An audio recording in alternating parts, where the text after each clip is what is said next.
সত্যি ভাবতে অবাক লাগছে, মা বাবার এই 40 বছরের পুরনো বাড়ি আজ ভেঙে ফেলতে হচ্ছে। যেখানে না রে, আমাদেরও মানিয়ে নিতে খুব কষ্ট হচ্ছে রে, যে মানুষ এই বাড়িতে থেকে পোদ নাচিয়ে কিভাবে এত বড় একটা বাড়ি বানিয়ে নিল। এটা একটা কষ্টের ব্যাপার ছিল। আজ এত বছর ধরে ঘরটা সুন্দরভাবে সাজানো ছিল, আজ সেই ঘরটা পুরো ফাঁকা ফাঁকা হয়ে গেল। আর এরপর এই ঘরটাও আর থাকবে না, এই বাড়িটা থাকবে না। এর কারণটা হচ্ছে তুই, কারণ তুই যদি পোদনাড়ি যদি ভিডিওটা না করতিস তাহলে তোদের সবাইকেই আজকে এই বাড়িতেই থাকতে হতো। আর তোরা সবাই মিলে যদি এই বাড়িতে থাকতিস তাহলে এই বাড়িটা ভাঙার কোনো প্রশ্নই উঠতো না। আর মানে তুই বুঝতে পারছিস তো যে সবকিছুর মূলে তুই আছিস।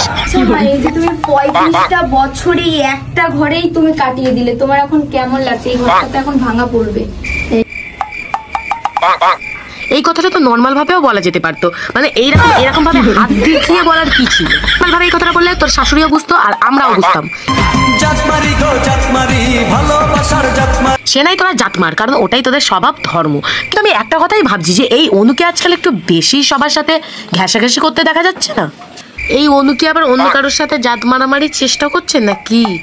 না মানে এর স্বভাবটাই তো এরকম ধরনের।